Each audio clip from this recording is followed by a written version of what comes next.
બે હાથની મુક્તિ વાળા પૂજા લઈને બોલવાનું કચાવી બોલાય ને ભારત માતા કી ભારત માતા કી ભારત માતા કી નમસ્તે સદા વસ્તવે માતૃભૂમિ હે માતૃભૂમિ અને સદા વંદન સાથે અગ્રસરા જૂથ વિવિધ કાર્યકારી સરકારી મંડળની સાધારણ સભાની સાથે સાથે ઇફકો દ્વારા નેનો પાક પરિસંવાદના આયોજનમાં ઉપસ્થિત આપણું નામ કહીને નથી લેતો તમામ આદરણીય વડીલો ડાયસ ઉપર બિરાજમાન છે અને સામે બેઠેલા તમામ ખેડૂત ભાઈઓ વડીલો સરકારી સંસ્થા લગભગ કેટલા વર્ષોથી આપણા દેશમાં ચાલે છે આમાં બેઠેલા બધાના જન્મ પહેલાથી લગભગ આપણા દેશમાં ચાલે છે અને મારા જન્મ પહેલાથી ઘણા લોકો એવા અહીંયા બેઠા કે સરકારી સંસ્થા સાથે જોડાયેલા સરકારી પ્રવૃત્તિ એટલે આપણે ઘર સુધીમાં સંકળાયેલી એક વાત જ છે ચોપડા ઉપર 1904 માં બંધારણમાં આવ્યું ને કાગળ પર આવ્યું સરકારી પ્રવૃત્તિ તો આપણે તે પહેલાથી ભગવાન રામની વાત કરીએ તો ભગવાન રામ જ્યારે લંકા માતા સીતાને લેવા જતા હતા બ્રિજ બનાવવાનો હતો તો નાનકડી ખિસકોલી સહકાર આપી અને એમાં એનો સહયોગ પૂરો કર્યો હતો સહકાર એટલે શું એકાબીજાની મદદ કરવી આપણે લગ્ન પ્રસંગ હોય હવે તો આપણે કેન્ટીન વાળા આવી ગયા પેલા સારથિયા બોલાવતા એ સહકાર જ આપતા ને કાંઈ સ્વાર્થ હતા એને આજુબાજુ રહેતા હોય ઓળખતા હોય એની પ્રસંગ આપણે જઈને આપણી પ્રસંગ એ આવે એ સહકાર એ સહકારી તો જ્યારે આર્થિક બાબતની વાત આવી અને સામાન્ય લોકોને જ્યારે રૂપિયાની જરૂર હોય મોટા જમીનદારો હેરાન કરતા વ્યાજ હતા એવું લેતા કે જે વસ્તુ મોર્ગેજ માં આપી હોય એ વસ્તુ ક્યારે છૂટે નહીં ઘર હોય કે જમીન હોય એ વ્યાજમાં જાય બધું એમાં હોય થતો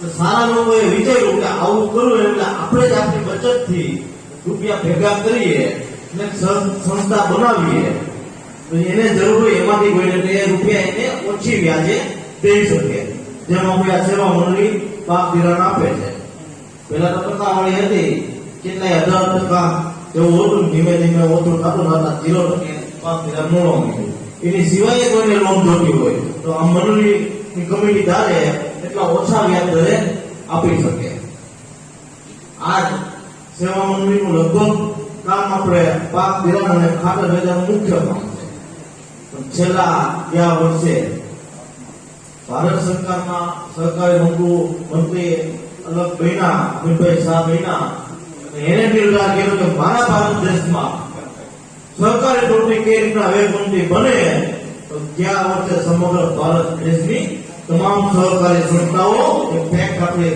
સેવા સહકારી મંડળી કહેવાય એના વાયરો એક સરખાને દેવામાં આવ્યા બદલી ગયો આપણો વાયરો ગયા વર્ષે સાધારણ સભામાં લેવાઈ ગઈ છે તે પેલા આપણે એક મુદ્દો પણ આપણા પાયલોટમાં ઉમેરવો હોય તો 10 દિયા ઓફિસમાં થાય ને ત્યારે માન ફેરફાર થાય ને આપણો જોતો હોય તો પાયલોટમાં ફેરફાર કરી દે એક વસ્તુ નવી આપણે એક કરવી હોય વેચવાની તો આપણે સાધારણ પેલા તો બોર્ડ ખરાબ કરે પછી સાધારણ સભામાં રહે પછી બદલાવ કરવા દિયા ઓફિસમાં જાય જે વખત ટકા પંડાવે ક્વેરી કાઢે કે આમ નો થાય આમ થાય ત્યારે એ ફેરફાર થતો પણ ગયા વર્ષે સામેથી દિયારોએ તમામ સેવા સહકારી મંડળીઓના ચેરમેનોને મેનેજરોને સામેથી બોલે કીધું કે તમે બાયલોટ બદલો અને તમામ વસ્તુઓ વેચવાની માન્યતા એક ધરાવે સમગ્ર દેશમાં તમામ સેવા સહકારી મંડળોને મળે આ શું કામ થયું કે આપણા દિગ્દ્રષ્ટા આપણા ગુજરાત રાજ્યના તત્કાલીન મુખ્યમંત્રી ગુજરાતની સહકારી પ્રવૃત્તિ કઈ રીતના કામ કરે છે સામાન્ય ખેડૂતોની કઈ રીતના મદદ કરે જોયું હતું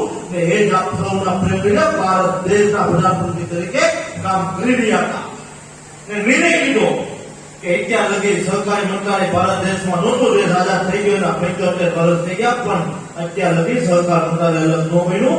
એને સહકારી મંત્રાલય અલગ કર્યું અને સામાન્યમાં સામાન્ય ખેડૂત એનું સપનું છે કે મારા ભારત દેશનો ખેડૂતની આવક બમણી થાય, તેમાં એક સહકારી પ્રવૃત્તિ એવી છે એમાં મહત્વની બાબત થઈ શકે. એના કારણે આ થઈ છે. આપણે પણ નિર્ધાર કરવો પડે કે આપણે પણ સેવા સહકારી મંડળી કે જેનું કામ કરે છે, પાક ધિરાણ દેવાનો અને ખાતર લીધો એમાંથી ઉપર ઉઠીને નવું કામ કરે, 30 લાખ જેટલો નફો થયો છે તો નાનો નફો ન કહેવાય. આ સેવા સહકારી મંડળીઓ દેશમાં ઘણી એવી છે કે બંધ થવાની કતાર ઉપર હતી. એક સમયે આપણે 30 લાખનો નફો ખૂબ જ સારો કહેવાય, પણ આજે સંસ્થાઓ બંધ થવા ઉપર હતી. એનું પણ ભારત સરકારને ધ્યાનમાં આવ્યું. અમિતભાઈ શાહ અને નરેન્દ્ર મોદી જાણતા હતા દેશની પરિસ્થિતિ. સમગ્ર દેશની સહકારી મંડળીઓ ડાયરેક્ટ ભારત સરકાર સાથે જોડાણ દેવા લગભગ હાર્ડવેર કોમ્પ્યુટર એવું આવી ગયું છે મંડળીમાં. ઓનલાઈન કરવાની પ્રોસેસ ઘણી મંડળીઓ થઈ ગઈ છે, બાકી નથી થઈ, કામ ચાલુ છે.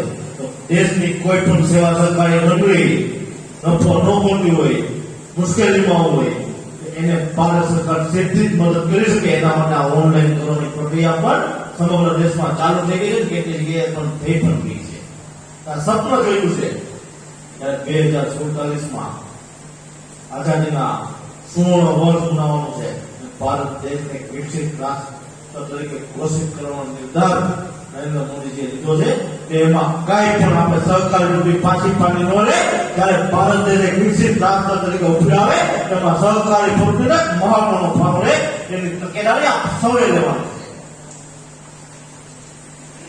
આપમાંથી કોઈ પણ ખેડૂત નું ખાતું મધ્યસ્થ બેંકના સહકારી મંડળીમાં ન લે એ ખાસ કાળજી લેવાની. હમણાં વાત છે કેટલા લોકો પાક ધિરાણ નથી લેતા, એને આર્થિક જરૂરિયાત નથી, પણ પાક ધિરાણ લેવામાં આપણું જાય શું? 0% આપે છે, તમે અમુક એની એફડી મૂકો તો તમને વાર્ષિક એનું વ્યાજ મધ્યસ્થ બેંકે તમારી સેવા મંડળી આપશે.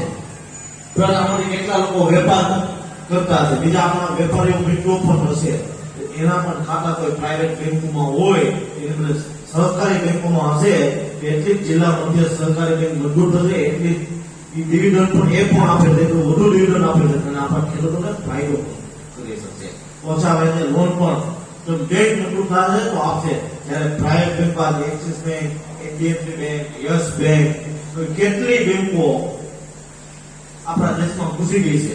એક પણ બેંક એવી આપણી સ્વદેશી નથી. આપણા દેશના લોકોના રૂપિયા લોકો ધંધો કરે, વ્યવસાય કરે, નફો કરે અને નફો બીજા દેશમાં લઈ જાય. પણ જ્યારે લોકલ ફોર લોકલનું સ્લોગન માનનીય વડાપ્રધાન નરેન્દ્ર મોદીએ આપ્યું છે, પણ એ સ્લોગન નવું નથી. સ્વદેશી વાપરવાનું આપણા ગાંધી બાપુ પણ કહેતા. એ જ મોડિફાઈડ પરિવર્તન લોકલ ફોર લોકલ આવી ગયું.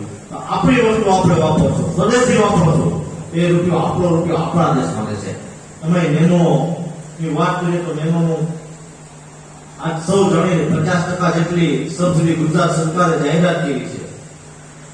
ત્યારે બીજું યુરિયા આપણે એક ઇમ્પોર્ટ કરવું પડે છે, 2000 રૂપિયાથી વધુ સબસિડી ભારત સરકાર આપે છે, એ પણ નુકસાની. અને જેટલો આપણે દાણેદાર યુરિયા વાપરીએ એટલો રૂપિયો બીજા દેશમાં જાય છે. આપણા દેશનું ઉત્પાદન બહુ ઓછું છે, આપણા દેશના ખેડૂતોને પૂરું થાય એમ નથી.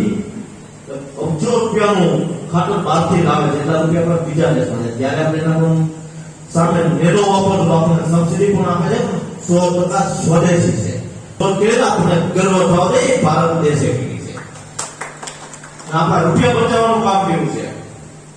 આની આ શોધ જો અમેરિકા કે ઇંગ્લેન્ડ કે કેનેડા કે બીજે દેશે કર્યો ને, તો આપણા દેશના લોકો, આપણો ખેડૂત સમાજ છે, એને જે રીતના મોટા આગેવાનો વાળે કોઈ બાજુ વળતા હોય, એવા બીજા દેશે કે કોંગ્રેસીઓ કહેતા હોય કે આપણા દેશમાં નેનોની શોધ નથી થઈ, આપણા ખેડૂતને નથી મળતું, આપણો દેશ ક્યાં પાછો રહી ગયો?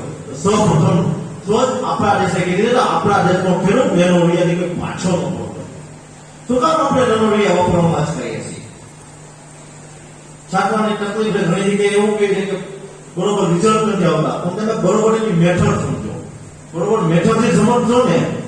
રામાણી સાહેબ અહીંયા આપણી વચ્ચે છે, એ સમજાવું છે એમના વખતેમાં. તો આજ જેટલા લોકો વાપરે છે એને સારામાં સારો પાક મળે, મીડિયા ઓફિશિયલ લોન્ચ નહોતું ને, જ્યારે ટાઈમ બેઝ ઉપર હતું ને, ત્યારે અમારા ખેતરમાં અમારા કાકા છે ધનજી કાકા, એ ખેતી કરે છે. અમારા ખેતરમાં ત્યાંથી મીડિયા વપરાય, મીડિયા વપરાય, પણ સારામાં